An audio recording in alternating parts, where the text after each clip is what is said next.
हमारा घर बार डूब गया है। और सरकार ने आपको और हमको एक कानून भी बनाकर दे दिया है, बर्ड्स एक्ट 2019, जो इस सन के साथ में देख रहे हैं कि 2019 का बना हुआ है। तो 5 साल हो गए। 5 साल में अगर इन सरकारों की मंशा सही होती, इनकी मंशा ठीक होती, तो निश्चित है आज तक कोई भी पीड़ित नहीं होता, आपका हमारा भुगतान मिल गया होता। लेकिन बर्ड्स एक्ट कानून बनाने के पीछे भी सरकार की मंशा गलत थी। बर्ड्स एक्ट कानून को लागू करने पर भी सरकार की मंशा गलत है, और विशेषकर केंद्र सरकार और राज्य सरकार दोनों ही गलत है।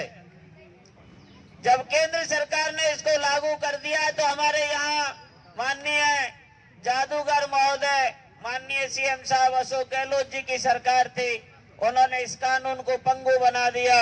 और जिस कानून का सेक्रेटरी लेवल का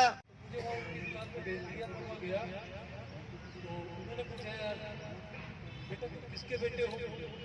मैंने उनसे बोला बहुत अच्छा अरे यार तो ऐसी बातें लगी। वो बहुत खुश थे उस समय भी, उनकी एज मेरे ख्याल 80+ की गई होगी। तो ऐसी बातों में उन्होंने मुझे कहा कि यार बेटा ये तो आज सब कुछ हो गया है, वरना एक समय था हमारे पास कुछ भी नहीं। मैंने कहा बहुत ये सब कैसे हुआ? बोले यार कुछ नहीं, हम पहले क्या करते थे, चोरियां करते थे। हम 2 भाई थे और उस जमाने में चोरियां कहीं क्या करते थे, तो खेत और खलिहान में जाते थे, वहां से अनाज चुराते थे।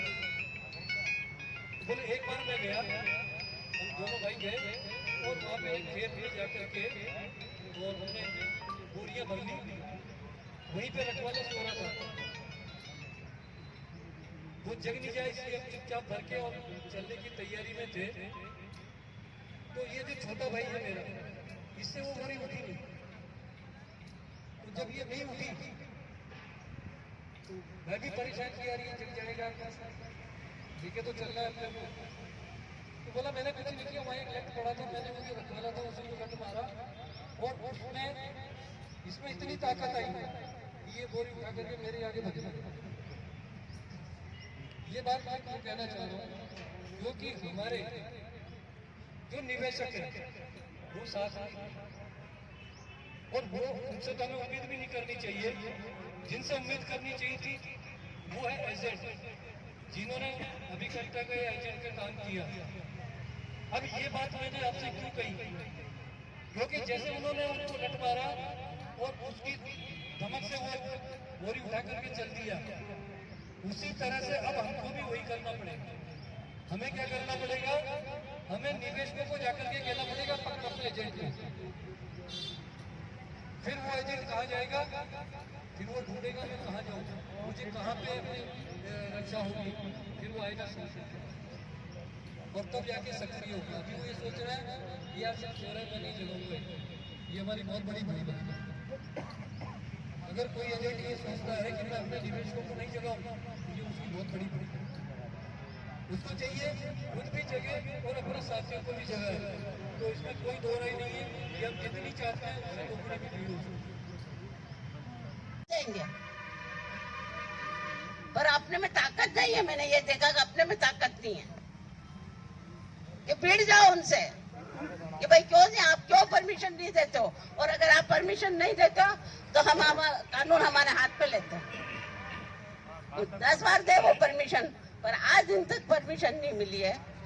वो बेचारे जो भी लोग यहाँ बैठे हैं, एक जरा सा वो चद्दर वद्दर बांध के और उसके नीचे बैठे हैं।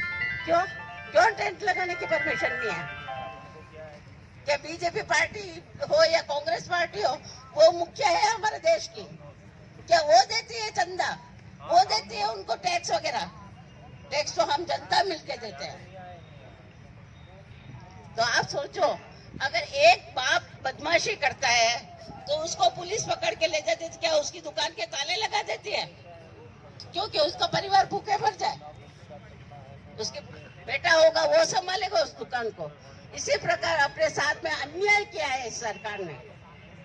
कोऑपरेटिव बंद कर दी, ताले लगा दिए, प्रमोटर को जेल में बिठा दिया, या सड़क पे घूमने के लिए छोड़ दिया। क्यों? जनता ने क्या किया? पहले उनको थाने में ले जाने के पहले जेल में ले जाने फिर उसके ताले लगाते हैं कि भाई आगे धंधा नहीं करोगे तुम चोर हो। पर ऐसा नहीं किया सरकार ने जनता को उनसे जो पैसा खाया कि तुम हमें पैसा दे दो और बैठे रहो जेल में ताकि तुम्हें कोई मारेगा नहीं, और जनता को भीख मांगने के लिए मजबूर कर दिया है। ये सरकार जनता की नहीं है, ये अपने घर भरने के लिए है। तो मेरे भाइयों, मैं तो आपको एक ही बात कहूंगी, जोश भरो अपने अंदर और निकल पड़ो। गांधी जी ने जब आंदोलन शुरू किया कितनी जनता थी, और यहाँ आपने 42 जो बस साइकिल की हालत खराब की है, उसकी नेट से मैं 4-5 पेज से कॉपी निकाल के लाया। भूल गया वो गाड़ी में नहीं था, मैं आपको बताता हूँ। उसने बर्ड साइकिल को जो केंद्र ने पारित किया उस कानून को पूरा तोड़ मरोड़ के राजस्थान में लागू किया है, केवल कोऑपरेटिव विभाग को सौंप दिया। अब क्यों लेगा वो कलेक्टर आपका आवेदन? उसकी क्या सिर में क्या खुजली चलती लेगा? नहीं लेगा। अब राजस्थान में यूपी में खिड़की खुल गई साहब, यूपी में योगी जी थे, केंद्र ने जैसा कानून पास किया वैसे का वैसा उन्होंने कर दिया। लोगों ने आंदोलन किए छोटे मोटे, यूपी में खिड़की खुल गई, आवेदन लेने शुरू हो गए, आवेदन की छटनी हो गई कि पीएसएल के इतने सारा के इतने आदर्श के इतने उसके इतने उसने इसके सारा हो गया। वो डाटा योगी जी के पास आ गया। अब वो कलेक्टर कंपनियों को नोटिस दे रहे हैं, पत्र व्यवहार उनका चल रहा है, वो अगली स्टेज में।